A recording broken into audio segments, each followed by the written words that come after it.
Hello, everyone. It's Mo with your nightly Newsy News for today, the 18th of December, and with my co host, Friberto, who is busy napping because, of course, he is. It is his natural pastime. He's like, ma'am, stop making fun of my napping.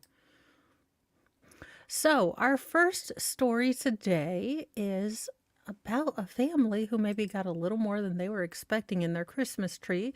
But I do want to thank Eris for always having the mod stuff up, and Giraffe Gal and JKD Buck for being here before the show even started, which was amazing because I can barely get my life situated and dinner ready early. Good evening, Digger 420. Or afternoon, wherever you are. So, our first story is a Kentucky family didn't get a partridge in their tree, they got an owl in their Christmas tree, which I think would petrify me and probably, well, the cats would love it, but not for the same reason that all the cats.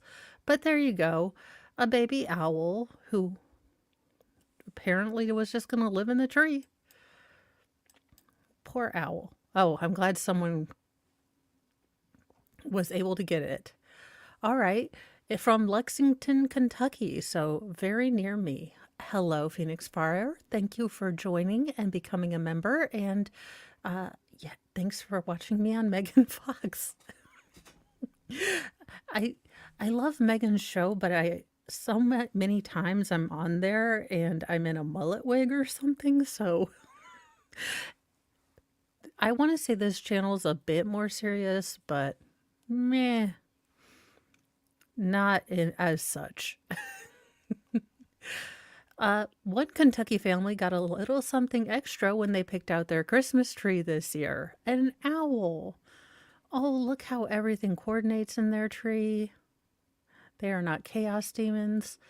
Lexington resident Michelle White told WDKY TV that this tradition in her family is to go pick out a Christmas tree every year, and this year seemed, pretty normal. They'd had the Christmas tree in their home for about 4 days. They didn't notice anything unusual.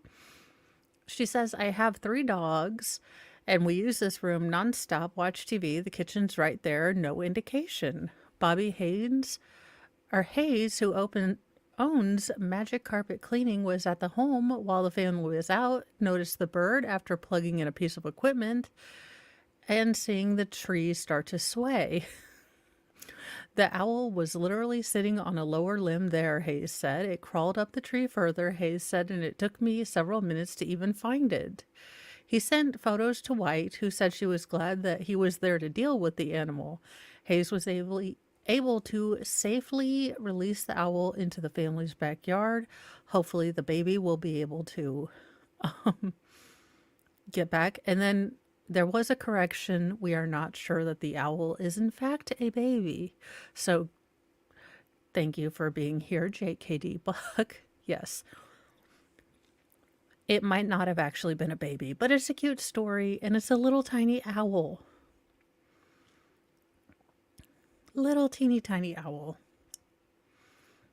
And we need good stories because Marvel dropped Disney actor John Majors after he was convicted of assault on his former girlfriend. Now, we have kind of those of us who have been slowly watching the Marvel movies go down in flames have wondered, since they put so much stock in John Majors as both part of the Loki and Quantum Mania Ant Land or whatever it was. I can't remember. Ant-Man and the Quantum Mania. They were setting up Khan or Kane or I can't remember whoever Jonathan Majors was going to play as the big giant baddie because he had all these clones or time swaps of him. And now people are really kind of wondering who is going to be the big baddie of this next, well, I guess, phase going forward, if Marvel even has anyone to watch phase, what 164. Jonathan Majors was convicted Monday of assaulting his former girlfriend after a 2-week trial that he would hoped would restore his status as an emerging Hollywood star, but did just the opposite, with Marvel Studios and Walt Disney Company dropping him immediately after his conviction. See, Hollywood, you wait till there is an actual conviction before you drop people like a bad habit. You know, learn something from Johnny Depp. Lefty let Stan Lee's last words were, quote, "I wish I had died 20 years ago and didn't have to see Disney." Probably. It was probably, "No, nurse, I didn't want any more of that. The people that are signing checks in my name want you to give me more of that." Allegedly in Minecraft. A Manhattan jury found Majors, 34, guilty of 1 misdemeanor assault charge and 1 harassment violation. He was acquitted of a different assault charge and of aggravated harassment. Majors, who was asked to stand and face the jurors as the verdict was read, showed no immediate reaction, looking slightly downward.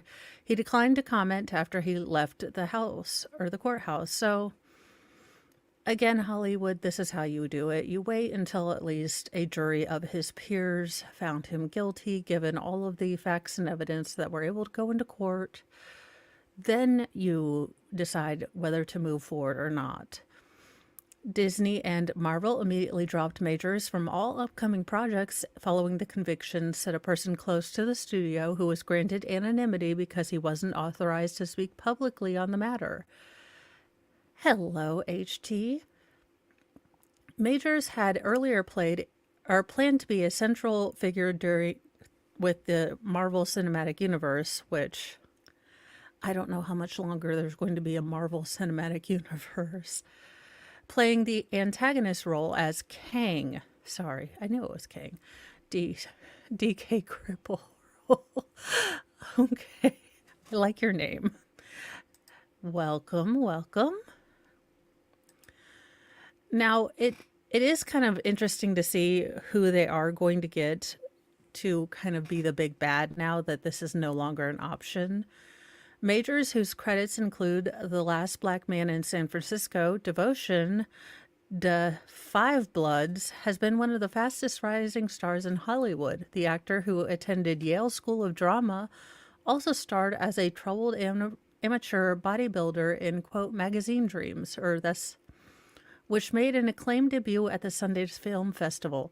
I know none of these films, which granted most of my film watching nowadays is, you know, Trolls, the bands get back together, or, you know, whatever Toy Story 800 we're on, you know, that kind of thing, or the Mario Brothers movie.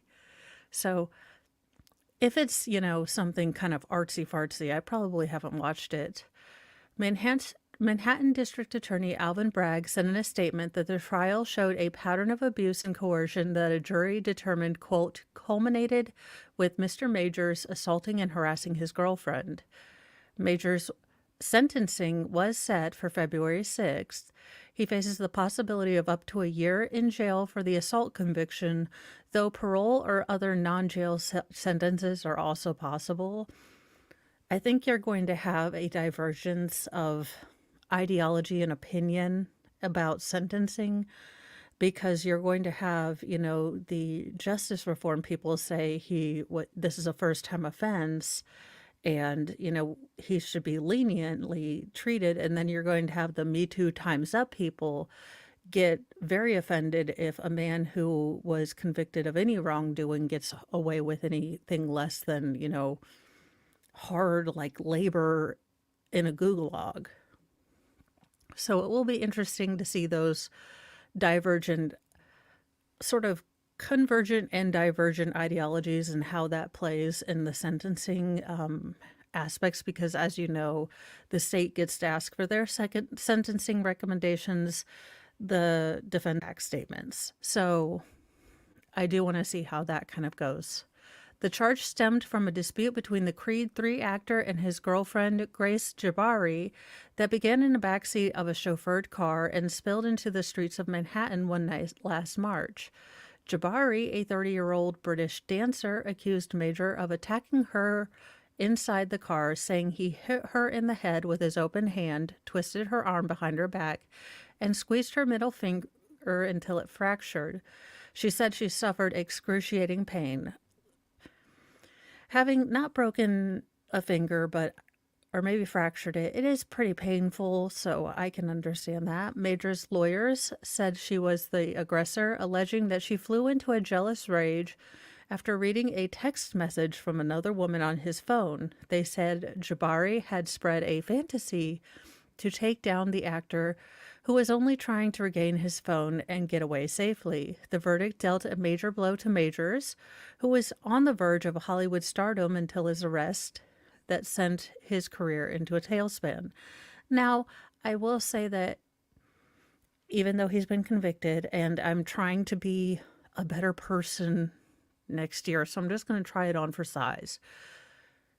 He can have a redemption arc too. I mean, we've seen Charlie Sheen get clean and sober. We saw Robert Downey Jr., kind of get back from his troubles and do that and, go back to being Iron Man or a beloved character. So, maybe this will be his rock bottom and then he'll get redeemed. Majors arrived in the courtroom each morning, carried a gold leaf Bible, offering hugs to his family members and his current girlfriend, actress Megan Good, before taking his seat. Expressionless for much of the testimony, he wiped away tears as his attorney, Priya Chaudhry, urged jurors to end this nightmare for John Majors. But as Majors sought vindication from the jury, the trial also brought forth new evidence about his troubled relationship with Jabari, whom he met on the set of Ant-Man and the Wasp: Quantumania. So, I guess there were more things, abused in that film other than the plot, us, and the rest of the people that unfortunately had to watch it.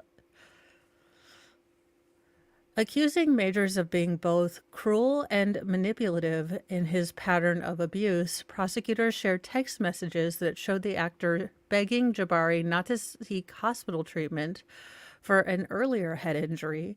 One message warned, quote, "It could lead to an investigation even if you do lie and they suspect something." Okay, maybe, sir, you're beginning to sound a bit like a dill hole.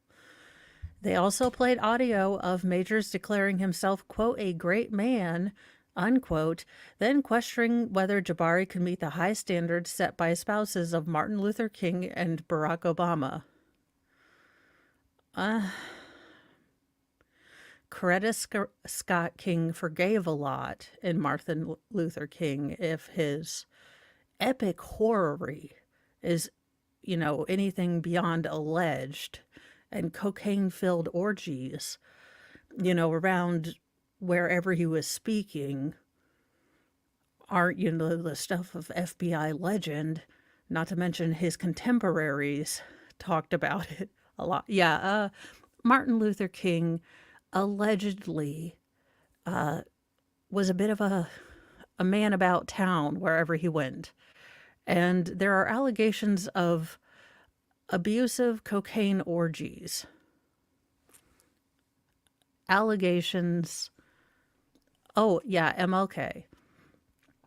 Now, Barack Obama's wife, she destroyed school lunch. So I don't know if those standards are better. Majors' attorneys countered that Jabari had surreptitiously recorded her boyfriend as part of a plot to, quote, destroy his career. Over 4 days of tearful they had her on for 4 days. Oh, for the love of all that is holy. Jabari said Majors was excessively controlling and prone to fits of explosive rage that left her afraid and, quote, physically quite a lot. She broke down on the witness stand as the jury watched security footage from the aftermath of the backseat confrontation. Prosecutors described it as showing Majors manhandling her, shoving her back in the car as if she was a doll. Majors did not take the stand, but Chowdhury said her client was the victim of white lies, big lies, and pretty little lies invented by Jabari to exact revenge on an unfaithful partner. The attorney cited security footage taken immediately after the shove that shows Majors springing away from his girlfriend as she chased him through the night. Jabari then followed a group of strangers she'd met on the street to a dance club where she ordered drinks for the group and did not appear to be favoring her injured hands. Okay, this sounds a whole lot like ridiculousness. Quote, she was revenge partying and charging champagne to the man she was angry with and treating these strangers to fancy champagne she bought with Jonathan's credit card, Chowdhury alleged. The next morning, after finding Jabari unconscious in the closet of their Manhattan penthouse, Major calls the police. He was arrested at the scene while Jabari was transported to the hospital to receive treatment for her injuries to her ear and her hand. He called 911 out of concern for her and his fear of what happens when a black man in America came true. Alrighty, Chowdhury said, accusing the police and prosecutors of failing to take Major's allegations that he was bloodied and scratched during this dispute seriously.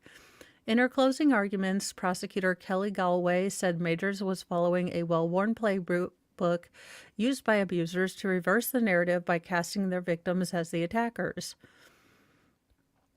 Quote, this was not a revenge plot to ruin the defendant's life or his career, Galway said. You are asked why you are here, because domestic violence is serious. The story was apparently corrected from earlier publishing to reflect that the maximum would be 1 year in jail for the assault conviction, not the harassment charge. Oh, thank you so much. You are just fine. Some days I can't believe it, given that my teenagers don't want to listen to me very much, if at all, sometimes. In other news, and no shocked Pikachu faces from any of you. Yes, I can speak English once in a while, just not regularly or when I'm streaming, apparently. Former Rookie Teacher of the Year, drama teacher, pleads guilty to sexually abusing a teen. And she has the problem glasses. Of course she does. Ugh, sure. A former Rookie of the Year teacher at Florida Middle School, let's get the banner. It has to be done. She's a Florida whoa, man. Accused of assaulting a 14-year-old several times in her car, pled guilty to carrying on the depraved relationship. Also, New York Times or New York Post. If it would have happened to a 14-year-old girl, you would have said assaulted. So let's just make it the same for a 14-year-old boy. Brittany Lopez Murray, 33, entered the plea Wednesday to multiple charges, including lewd and lascivious battery, lewd and lascivious molestation of a child, and electronic transmission harmful to minors. Yeah, those are the I want to speak to your manager glasses. NBC Miami reported, in exchange, she was sentenced to 2 years of community control and 10 years of probation. Again, chat, I just want you to switch this around. 33-year-old male teacher found having the smexy assault times in his car with a 14-year-old girl for goodness knows several times. Also sending her gross emails and gross, I'm sure, nude pics of her. Does he get 2 years of community service? No, of course he doesn't. With 10 years of probation, required to register as an offender and attend a program for mental disorder sex offenders, according to the outlet. Well, at least they're making her register as an offender. Lopez Murray, whose plea was approved by the victim's family, did not want to comment after her sentencing. She was a drama teacher at Hialeah Middle School when she was arrested in October 2021. The teen had been her student when he attended the middle school, but was in high school at the time of the incidents. Yeah, yeah, lock him up would be the thing that we would say to a male teacher. So I'm sorry, ma'am, but you have the problem glasses. And yeah, Lopez Murray, who was named Rookie Teacher of the Year in 2017, texted the teen 2 months earlier about her, quote, feelings toward, end quote, him. Ew. Again, y'all, as I have always, and even in my youngest iteration of little tiny baby Mo, have always been a silver fox hunter. I will never look, as the only child who at 12 had a crush on Alex Trebek because he knew all the answers on freaking Jeopardy, even though I didn't realize at the time that he didn't actually know all the things. I just thought he was really smart, and that mustache. Anywho, as a consummate silver fox hunter, I have never understood going out with a younger man. Now, this is grossness, but what do you emotionally, what is in it for the woman? I don't understand this. It make sense. It's gross and it's disgusting when a man does it to a younger female, but I can sort of get it for biological reasons, and it used to happen a lot in the, dark ages, even though it wasn't really great. But this, what does a 33-year-old have to do with a 14-year-old? In what point? The teacher and student would exchange text detailing how much they, quote, enjoyed their time doing the things with each other, the report said. She would sometimes pick him up after basketball practice.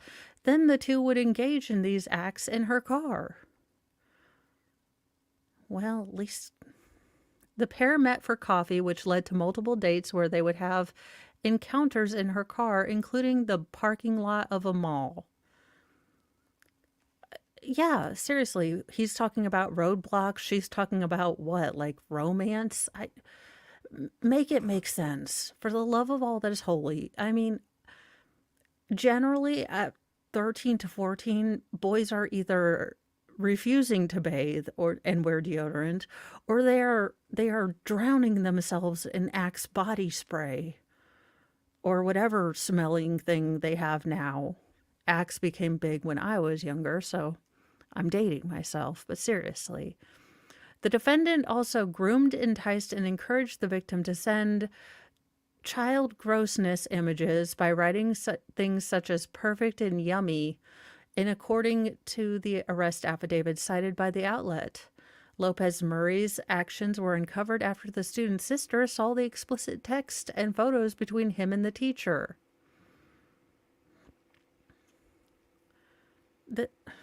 And she dyed her hair brunette. Okay. The boy's father also found nude photos of Lopez Murray on his son's phone. The disgraced teacher was charged with lewd. So basically she was charged, but again, she will have 2 years of probation and then 10 years of community whatever to deal with, Fry's like, I'm not sufficiently spread out. Yes. Yes, yes. And as a mother of an almost teen boy, I can tell you you only have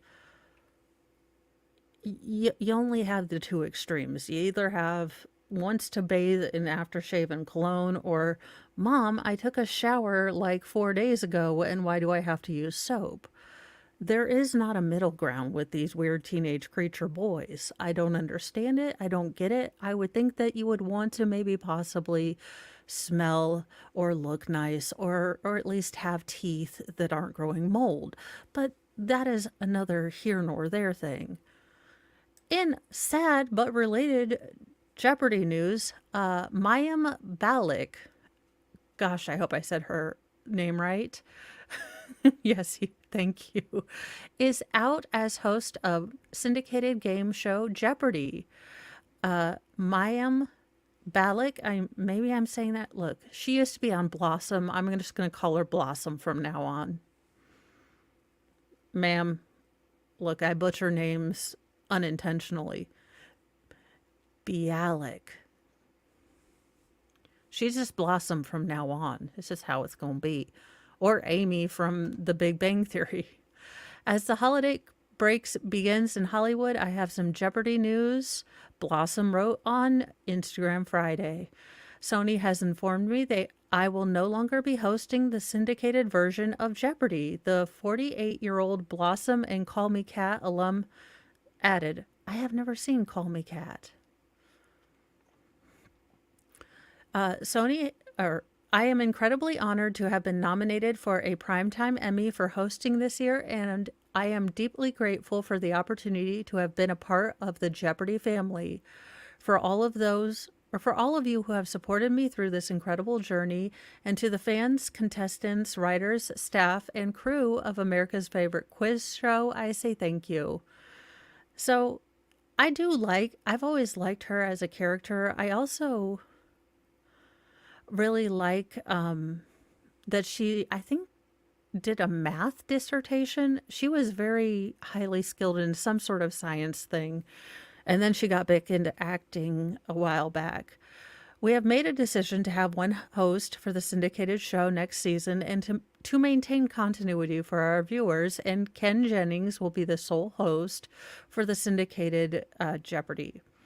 Now, Ken Jennings reminds me of a robot, and like one of the bad ones sent by the Wayland Corporation to get Sigourney Weaver and the rest of the space truckers stuck on Alien Island or planet. I mean, that's what Ken Jennings kind of reminds me of. And, sir, I'm sure you are a lovely person, and these are just the thoughts that go through my personal head, and you in no way resemble an automaton.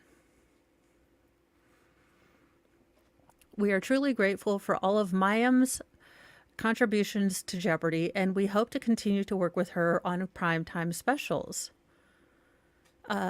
Blossom and former Jeopardy! Champion Ken Jennings have been sharing hosting duties since September 2021.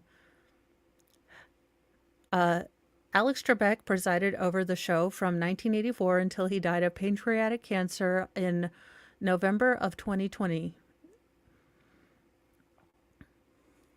So it's kind of sad. I really liked her. Oh, she did have the same degree? Okay. I thought it was she did something very sciencey and very smart.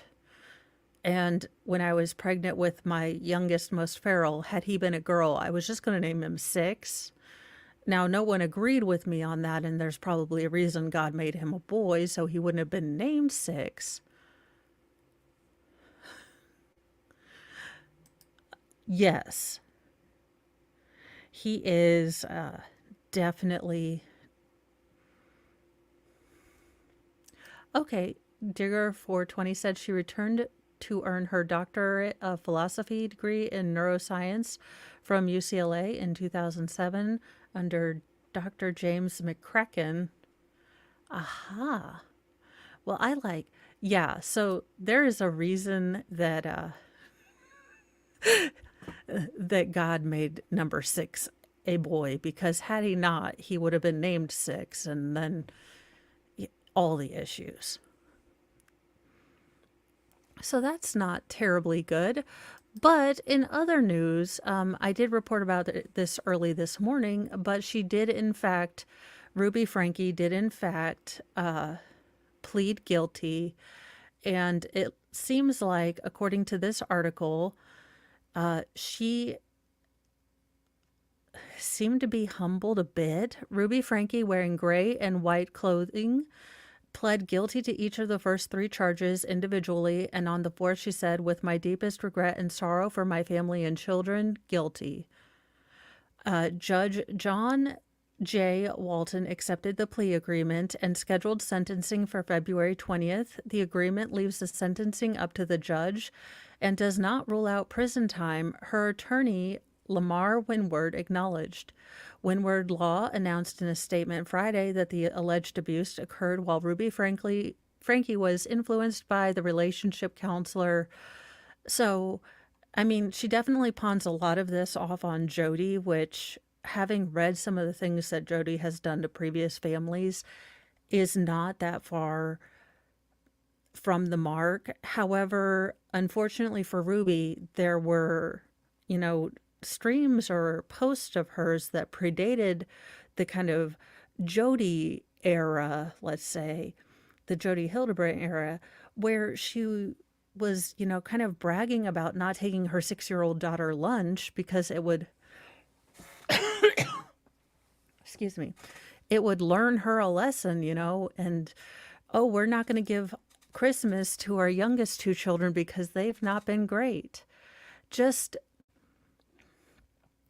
I mean, unfortunately, some of the defense of Jody made me do it is kind of hard to swallow when, and again, as a, you know, discount psychologist only on the weekdays and only on a leap year and only certified in my own head, it seems to me that if you don't have that sort of predilection already, that it's kind of hard to be led as quickly and as deeply as she was.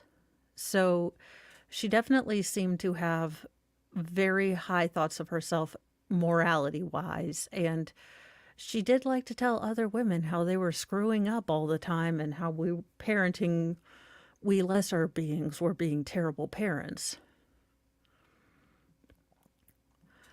So, but as I am trying, like I said, to be a better person for at least like a week between Christmas and New Year's, even she is not beyond redemption. And she doesn't have to come to me or any of the rest of us YouTubers making, you know, content. She needs to go to her children, and her children are going to be the one that she really needs to humble herself before and seek redemption from. I mean, emaciated, covered in duct tape, wounds with honey and cayenne pepper, it, you know, and throwing one of her sons under the bus, saying he had, you know, impure thoughts or may have been involved in something, you know, untoward with other children. Again, to bring that up and try to throw that on other people, it just,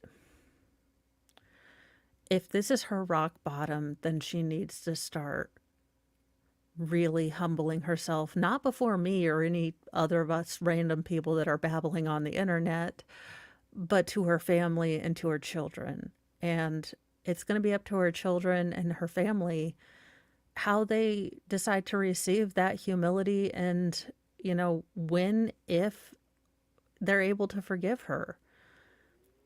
So I hope that for her sake, you know, her family can be repaired at some point, but it's going to take a lot of work on her. And I don't know that maybe this is her most humble, most rock bottomy kind of thing, and this will get her out of that.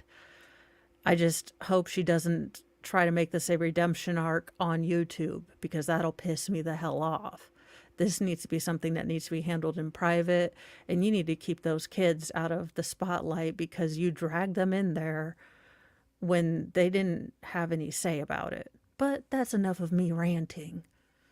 I'm just saying. So it looks like the judge will probably go over, like I said, with the Jonathan Majors case, you know, the state will have sentencing guidelines or recommendations. The defense will have what their, you know, their wish list, and there will be victim impact statements. So that will probably be a hard one to watch through, but, you know, it's something that she put out there for the whole world to see.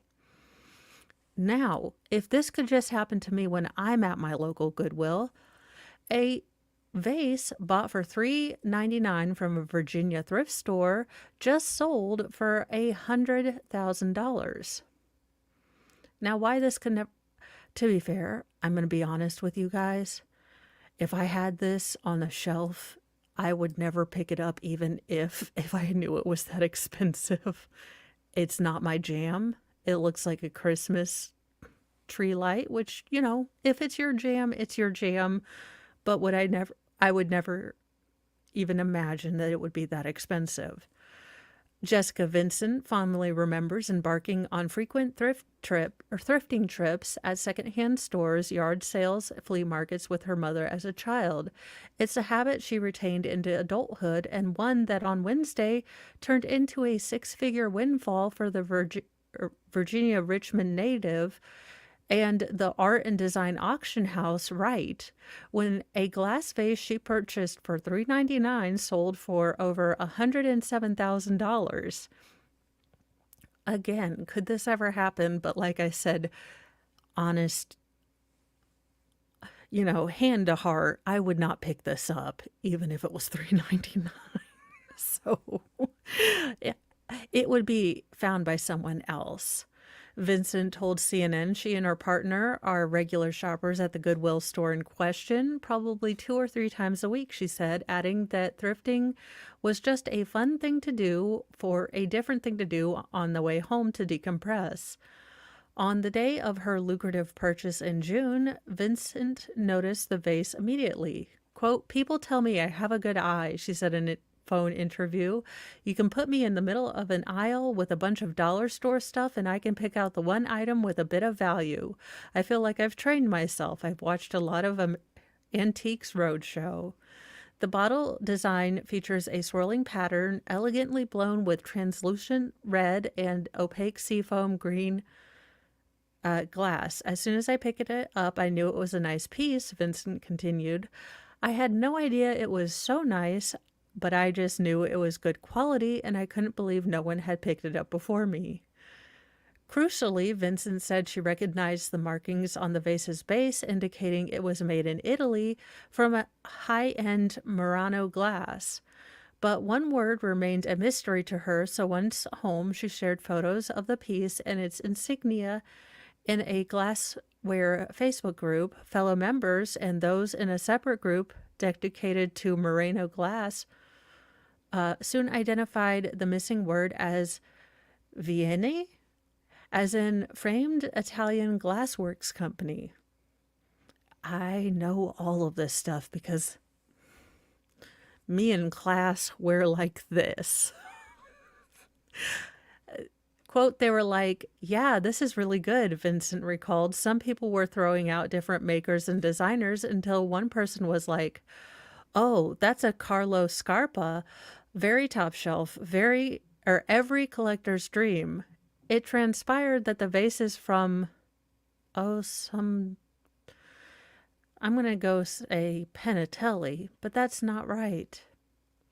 But it's a famous series from Scarpa, an architect who also dabbled in glassware and furnishings, designed for Vieni in 1942 during his tenure as the company's creative designer. The term means brushstrokes. Look, I'm not even going to try to do Italian. In reference to the piece's painterly appearance, the vase demonstrates Scarpa's, quote, concept of a vase as a canvas. The auction house Wright wrote in its listing for the piece, adding that the production numbers for the series were, quote, very low, likely because the pieces were so difficult to make. When I first heard Jessica's story and saw the image of the vase, I knew this was the real deal. Wright's founder, Richard Wright, told CNN in an email following the sale, adding, Scarpa's work in glass was amongst the most innovative on the island of Murano. And the brushstroke series was not widely produced or purchased in its day. So it's a rare find, or it's quite rare to find a work such as this one. Experts from the auction house soon visited Vincent to confirm the piece's authenticity. The vase was then listed as a part of Wright's, quote, important Italian glass sale with valuation between $30,000 and $50,000. Okay, so the join button does not appear to be enabled on most enabled channels. Oh, okay. Sorry. Look, Eris knows all of the technical stuff. I can't even read Italian. What is the day coming to? The final sale price more than doubled the top estimate. The buyer's identity has not been publicly disclosed, but they are described as an esteemed collector. I'm guessing it's Sting or it's Bono. I'm going with Bono in my head canon. Vincent and her partner watched the auction play out online. We were shaking, we were cheering, she said of their experience. I can't even put into words the excitement. I love that I can say that I owned a brushstrokes, she said, but I really felt like the right thing for me was to send it off to the art world where it can be fully appreciated. I needed the money more than I needed the vase, she added, calling the windfall a blessing. Vincent is already back on the thrift store circuit, saying she, quote, is always looking, whether that's for the next big ticket auction item or the perfect piece for her home. I even went thrifting yesterday after the auction, she said. It's just something I will always do. It's the thrill of the hunt. So there you go. Personally, I don't have the time or the patience. So it's probably for the best that I never find one of these things because I don't have the time or patience to figure out if it's worth anything or not.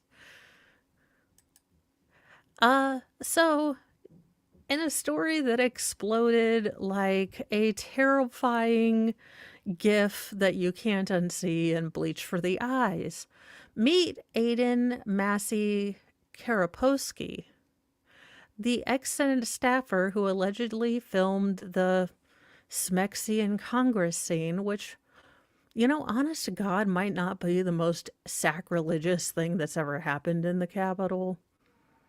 I mean, can we imagine the amount of gelflings that both Pelosi and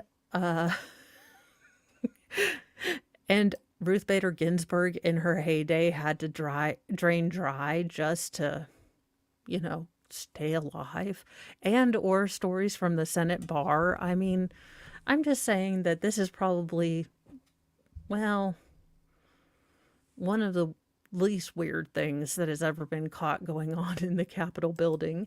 And welcome, Wheezy Bob.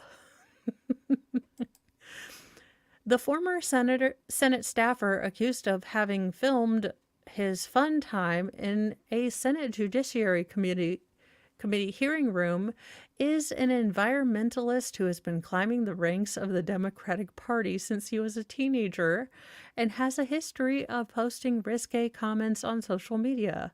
You know, I could almost get on board with this because if he's a bit degenerate, so is our chat. I think he just took it a little bit too far. Aiden Massey Karaposky, 24, was fired from the office of retiring Senator Ben Cardin, a Democrat from, I believe, Maryland, over the weekend, following reports that identified him as one of the men who was stooping in the committee room. And I guess it was leaked from a private WhatsApp group called, I think, like Sexy DC. I don't know, but the allegations put an end to Massey Karposky's 2-year career in the Senate office, with the 24-year-old just recently enjoying a new position as an aide to Cardin's foreign policy tax trade team, according to his LinkedIn account. Well, sir, now you are going to get LinkedIn for a lot of new opportunities in the adult film industry. Now, you can kind of see it as just a linear transfer between DC and Hollywood. So there you go. Always have a skill to fall back on. You know, I make limoncello out of lemons that life gives us. Maisie Karapowski, a California native, had first joined Cardin's office in October 2021 as a staff assistant. He took the position. Sorry, I'm 12. Following a 6-month fellowship at the Friends for Earth, a UK-based nonprofit organization that focuses on environmental research and activism. Oh, please tell me he glued... Oh, it's even more scary when it's just this picture. And we'll be going. Phrasing, I know. Aiden has a bachelor's of science in society and the environment, having attended the University of California, Berkeley College of Natural Resources. He comes from Berkeley, you say? Was he by any chance there when, the entire freaking campus burned the hell down because Milo Yiannopoulos was going to be there? Just asking for a friend if he was maybe there with a couple matches. Allegedly, but it seems like, the right time period. I think we need to go back into his history and see what he was into then, and phrasing, I know. He appeared to always have interest in politics, serving as an intern in the office of late Senator Dianne Feinstein during the summer of 2018. Prior to that, he served as news editor for the Palo Alto High School's Pali Voice newspaper, where he wrote an editorial in 2016 calling on voters to elect Hillary Clinton. Well, I mean, everyone makes some mistakes. Oh God, what the hell is this? He also worked on a statewide Latino outreach program, Todos con Biden. Okay, if anyone has seen King of the Hill, you know that there is a long-running telenovela, and it's always like Vaya con Dios. And all I can see is Todos con Biden in the same terrible telenovela, with, oh gosh, what is it? Monsignor something or other. The, priest / James Bond villain or hero guy. Anyhoozle, we have been on enough tangents today. Let's continue. During his time as a field organizer, Aiden also appeared in the 2020 campaign video with then candidate Joe Biden. Unbeknownst to Biden, the young Democrat he had posed alongside has a tendency to make salacious comments on his now deleted Venmo account. Well, how many people... I mean, I didn't think Venmo was like a Twittery dealie. I mean, do people constantly look at their Venmo stuff? But on one post on March 5th, 2020, it read, "I want Joe Biden to spit in my mouth. Sir, you're about 12 years too old and too male. Allegedly, though I'm no biologist." Other posts around that time show payments with the memos claiming they were for strip dancers, a pineapple-shaped love device, and sexual favor. Okay, so he's funny. I used to put these things on memos. Well, not those things.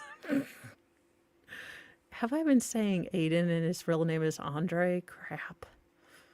I really do suck. No, his name is Aiden. All right. Maybe Andre was his friend. When you think about it, monogramming, they both have double A's. I mean, how are you going to know which coffee cup is yours? Really is. The risque post appeared to come to a head with the leak of the X-rated video, which shows Aiden engaged in Congress with another man in the same room where nominees to the Supreme Court are grilled by senators. And former FBI boss James Comey once testified about alleged Russian interference in the 2016 election. And I'm not laughing because, of the Supreme Court. I'm just thinking, and not like it hasn't. Yeah, what the hell, New York Post? I am trying to be a damn journalist here. And you're exploiting my need to be a 12-year-old boy. Joke-wise. Humor-wise, I wear deodorant. You're welcome.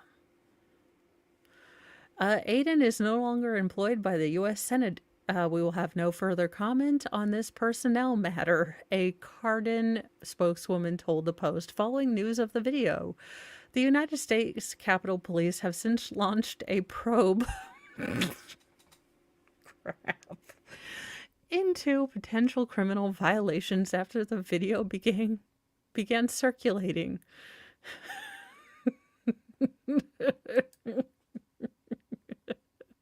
Yes.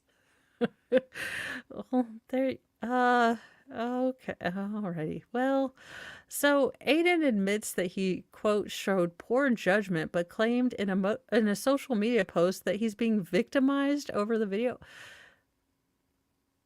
Were you the pitcher or the catcher? Because we could probably make an argument for, quote, I love my job and would never disrespect my workplace.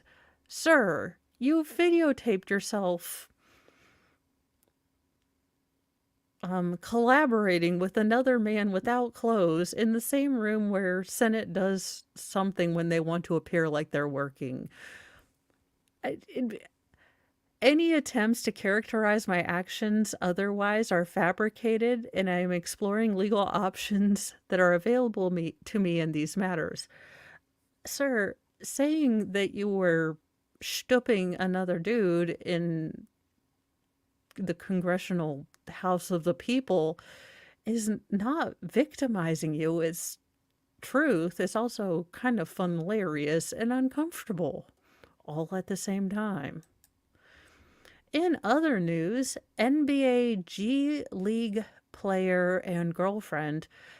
So I don't understand what a G League is. Is that like beyond bad league? I don't know.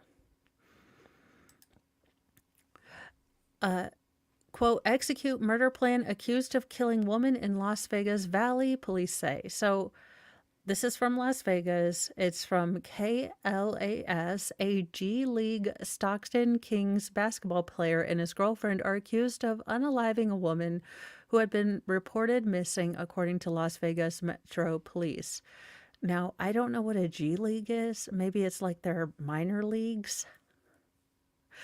As a connoisseur of the sports balls, I know all of this stuff. Chance Comanche, 27, and Shakira Harden, 19, are expected to face an open murder charge. The remains of Mariana Rogers, 23, were located in the desert area of Henderson, just outside of Las Vegas, police said.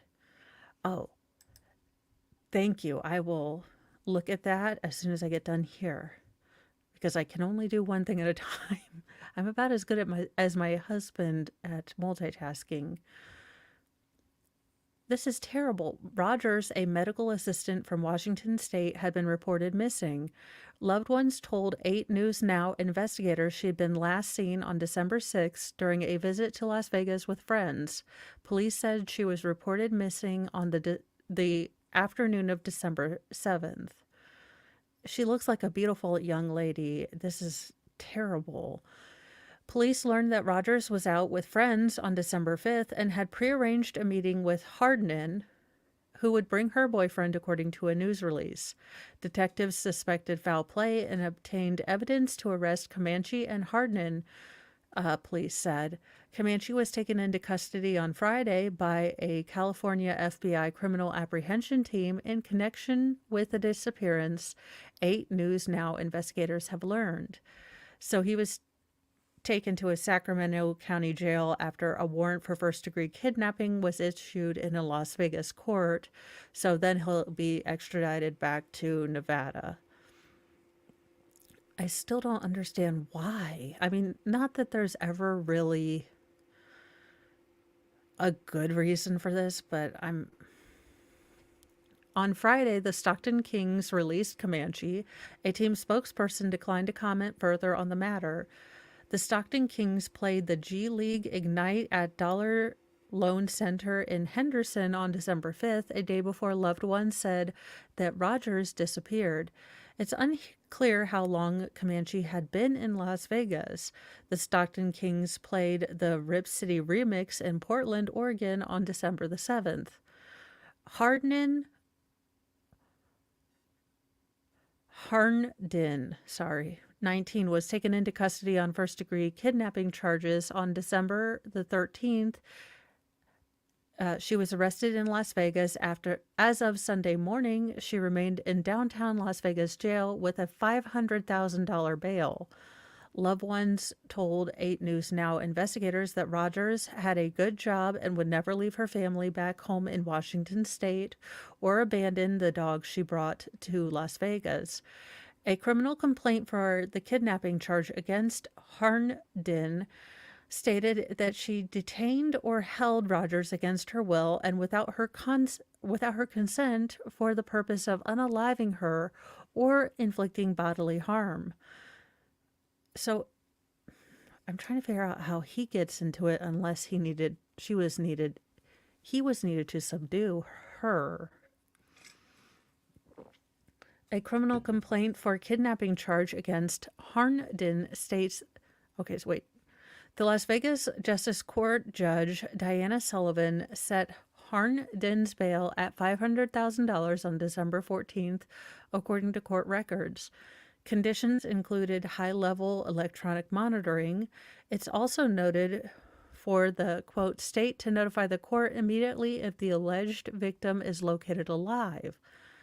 Judge Sullivan has also issued an arrest warrant for Comanche. Comanche is scheduled to appear in court on Tuesday afternoon in Sacramento County. In a separate case, also in Las Vegas Justice Court, Harnden faced a theft charge. She's accused of stealing at least one Rolex, according to a criminal complaint. The theft charge appeared to be unrelated to the kidnapping charge. I'm still trying to figure out what exactly was the reason. Harnden declined an interview with 8 News Now investigators. She is being represented by a public defender, court's records show. Preliminary hearing for the kidnap charge is scheduled for December the 28th. A status check for the theft charge is scheduled for the 19th. The Doc Ellis Foundation, a Las Vegas group that advocates for families of missing and murdered people of color, sent the following statement to 8 News Now investigators. The Doc Ellis Foundation will continue to follow up on the case of Myrna Rogers. This is a very traumatic situation for our community, her family, and friends. To her family, you have the Doc Ellis Foundation's deepest sympathies during this difficult time. Again, we are asking the community continue to pray for all of those who are missing or murdered because of your dedication. Well, is it Mariana or Mariana Rogers will get justice. So if you have any information, call the numbers, call Las Vegas police, call Crime Stoppers. You never know when you might have seen something if you were in the Las Vegas area. And again, I am very sorry for butchering names. Kind of just comes from me not being able to sound things out on the fly. And hey, a flux. So that is the Newsy news for tonight. Well, we've got a couple more. So if we're having a flux raid, well, in other news, we did get a hot find. Custom officers in California seized more than $10 million worth of method acting powder and the, Colombian dancing powder hidden in jalapeno paste. Wouldn't that burn your... Never mind. A 28-year-old man got arrested by the U.S. Customs and Border Protection in Southern California after officers said they found thousands of pounds of narcotics hidden in jalapeno paste shipments. The agency's officers at the Otay Mesa cargo facility encountered a driver in a commercial tractor trailer Wednesday carrying a shipment declared as jalapeno paste, according to Thursday's news release. The vehicle, shipment, and driver, who locals said held a valid border crossing card, were referred for additional examination in a secondary inspection area. Oh no. There, a K-9 scanned the shipment and alerted officers to conduct more thorough checks of the tractor trailer, according to the release. Upon further examination, Customs and Border Patrol officers discovered and extracted a total of 349 suspicious packages from vats of jalapeno paste. Oh, good Lord. I hope to God none of them touched their eyeballs afterwards. But I'm guessing there was one guy. He was new and he touched his eyeballs. Testing and identification of the package's contents revealed them to contain methamphetamine weighing 3,161 pounds and the cocaine weighing 522 pounds, according to the agency. Images provided by the agencies show large reddish-orange barrels holding packages surrounded by jalapeno paste. The estimated street value of the narcotics is more than $10.4 million. And that's in Biden money. I mean, craptastic. The driver was turned over to Homeland Security investigations, and the drugs and tractor trailer were taken to D.C. No, I'm just kidding. I mean, allegedly. I'm sure it's in a warehouse until it can be destroyed and maybe put in fireworks. I don't know. Whatever you're going to do with it. The agency has seized more than 140,000 pounds of methamphetamine and over 81,000 pounds of cocaine in 2023. Where is all of that going, though? Because I got some questions. Because it seems like we're having a bunch of these seizures and we're never told where all of these things go. And I just have a couple questions. But there you go, guys. So between an owl in a tree and cocaine in your jalapeno paste, I mean, always check the label and packaging of your items to make sure you don't have extra stuff. Oh gosh, why is it my favorite is the the little aide who's like, people are being mean to me because my video of me nude doing another dude in Congress they're being mean to me. I'm like, look, again, probably not the worst thing that's ever happened in the building of Congress, but we never had to, bleach our eye holes either. So, no, look, when Nancy Pelosi and Ruth Bader Ginsburg got whatever they had going together happened, it was never filmed. So it just lives in the deep recesses of our minds like a terrible Stephen King novel that will one day become a miniseries. But we can ignore it for right now. So, sir, the problem is that you filmed your debauchery and you didn't spray Lysol at the end. Anyhoozle, that is the end of Newsy News. I have you guys set up to be redirected to Baker. I know he is having a fundraiser / question and answer time with Solomon Anderson about the Zachariah Anderson case. He is really creepy looking. Stephen King is. And probably just as, if anyone was going to be Luke Skywalker in The Last Jedi, I imagine Stephen King is his real personality. He is, in fact, the real Jake Soywalker in real life. Destroy everything, kill the past. Keep my money, though. Anyhoozle, I will see you all tomorrow morning. And